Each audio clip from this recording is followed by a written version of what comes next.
नमस्कार साथियों, welcome to daily 6 PM class. इस क्लास में आज हम एमसीक्यू सीरीज का लेक्चर नंबर 164 डिस्कस करेंगे। क्वेश्चन नंबर फर्स्ट है, भारत में शासन करने वाला अंतिम प्रमुख यूनानी शासक निम्नलिखित में से कौन सा था? तो ये था हर्मियस। भारत में शासन करने वाला अंतिम प्रमुख यूनानी शासक हर्मियस था। लेकिन हर्मियस के बाद भी उत्तर पश्चिम में इंडो ग्रीक शासन लंबे समय तक चलता रहा। हिंद यूनानी शासकों की वंशावली की जानकारी हमको उनके सिक्कों से प्राप्त होती है। उनके सिक्कों के आधार पर हमको ज्ञात होता है कि कुल 30 हिंद यूनानी शासकों ने भारत पर शासन किया था।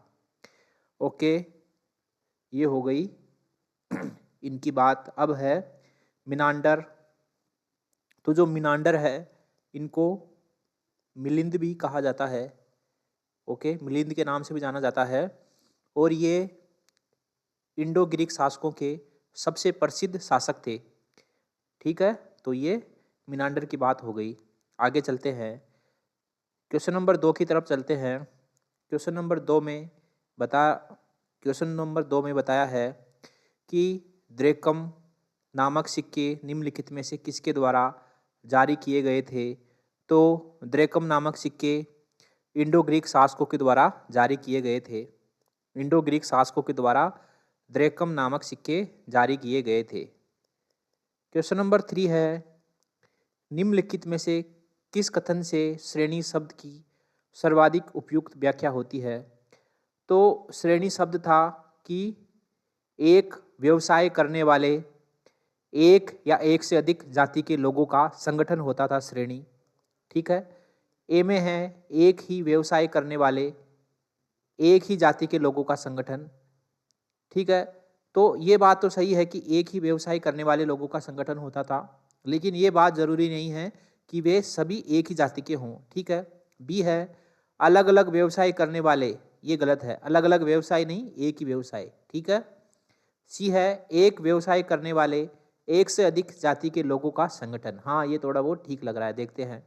डी है अलग अलग व्यवसाय नहीं, अलग अलग व्यवसाय नहीं, एक ही व्यवसाय। ठीक है, तो ए में और सी में जो सबसे ज़्यादा सही है वह है सी ऑप्शन, क्योंकि इसमें एक ही जाति के लोगों के बारे में बता रखा है, जबकि ऐसा नहीं है। इसमें एक व्यवसाय करने वाले होने चाहिए और एक से अधिक जाति के लोग हो सकते हैं। तो ठीक है, तो श्रेणी में क्या था कि एक व्यवसाय करने वाले एक से अधिक जाति के लोगों का संगठन होता था और ये मिलके श्रेणी का निर्माण करते थे।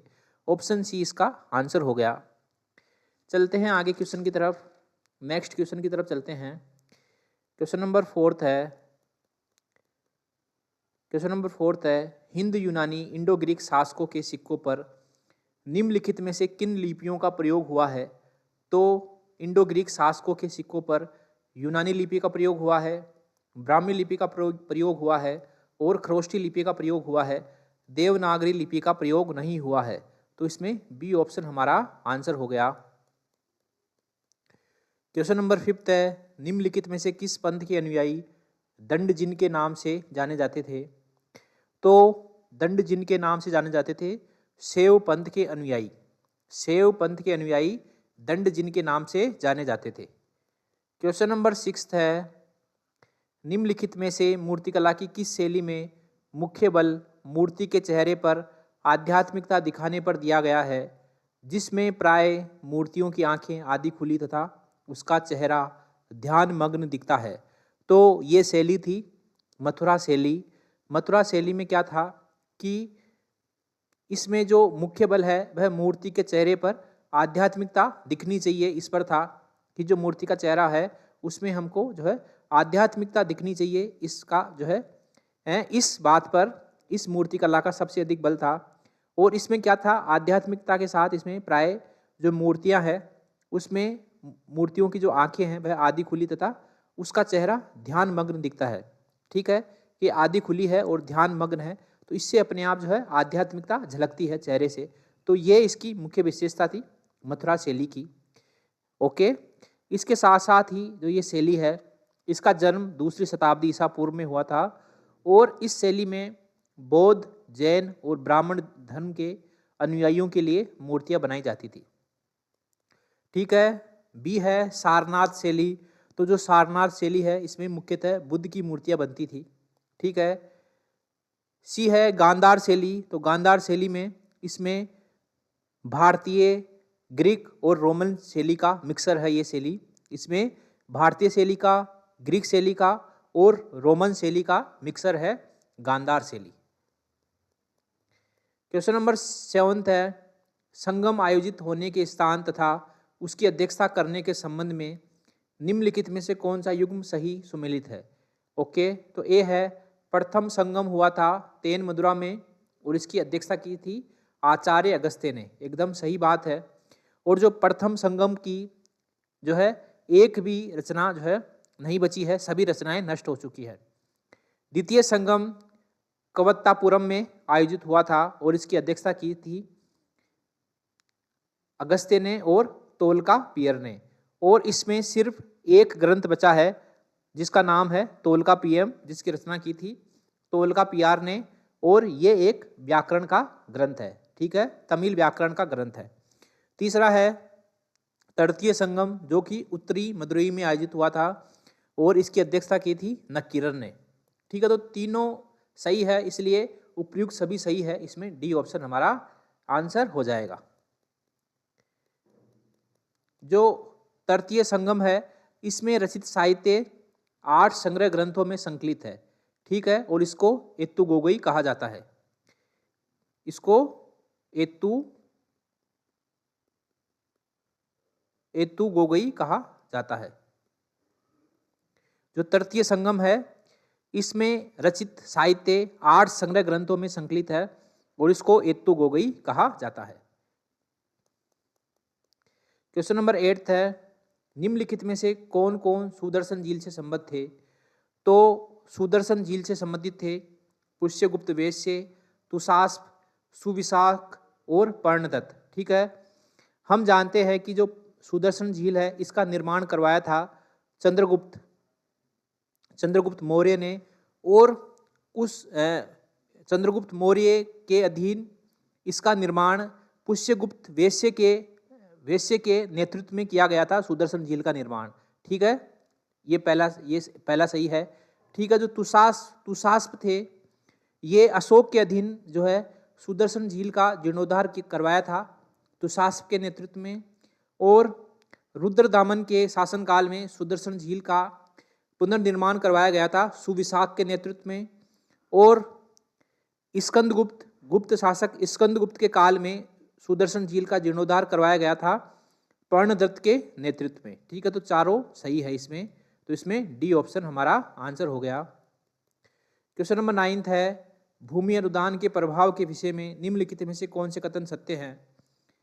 पहला है वित्तीय संसाधनों पर राज्य की पकड़ मजबूत। एकदम गलत बात है ये कि जब भूमि अनुदान हो जाएगा तो जो केंद्र की शक्ति अपने आप कमजोर हो जाएगी, और जब केंद्र की शक्ति कमजोर होगी तो वित्तीय संसाधनों पर जो है राज्य की पकड़ कमजोर होगी, ना कि मजबूत। ठीक है, तो पहला गलत है। दूसरा है उत्पादन एवं वितरण इकाइयों का विकेंद्रीकरण होगा। सही बात है, जब भूमि अनुदान होगा तो जो उत्पादन और वितरण इकाइयां हैं उसका विकेंद्रीकरण होगा। ठीक है। तीसरा है शक्तिशाली मध्यस्थों का उदय होगा। सही बात है कि जब भूमि अनुदान बढ़ेगा तो इससे सीधी सी बात है कि जो शक्तिशाली मध्यस्थ है उसका उदय होगा और केंद्र कमजोर होगा।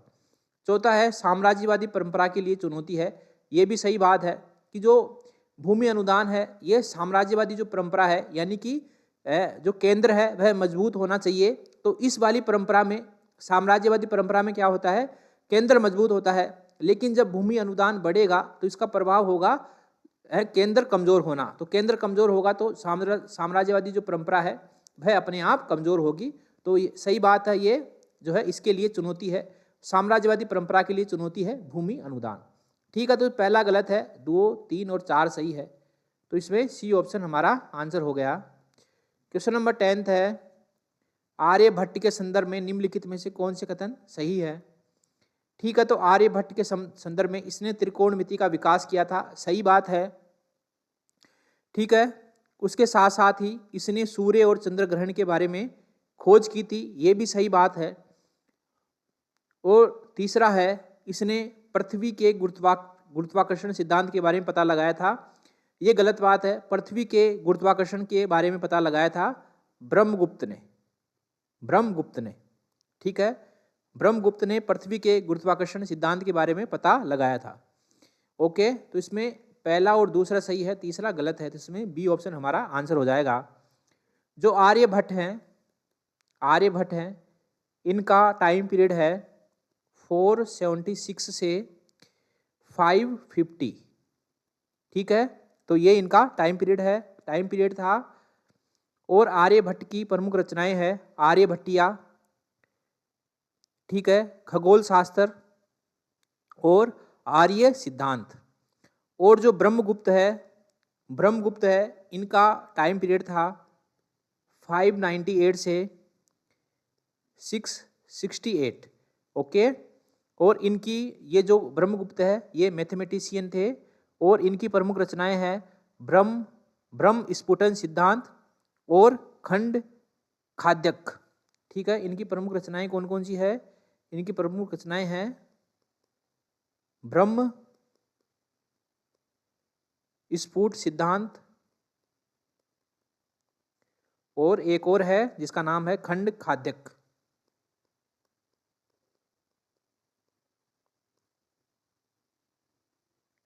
ठीक है। इसी के साथ MCQ सीरीज का लेक्चर नंबर 164 यहीं समाप्त होता है। मिलते हैं अगले लेक्चर में, तब तक के लिए थैंक यू वेरी मच।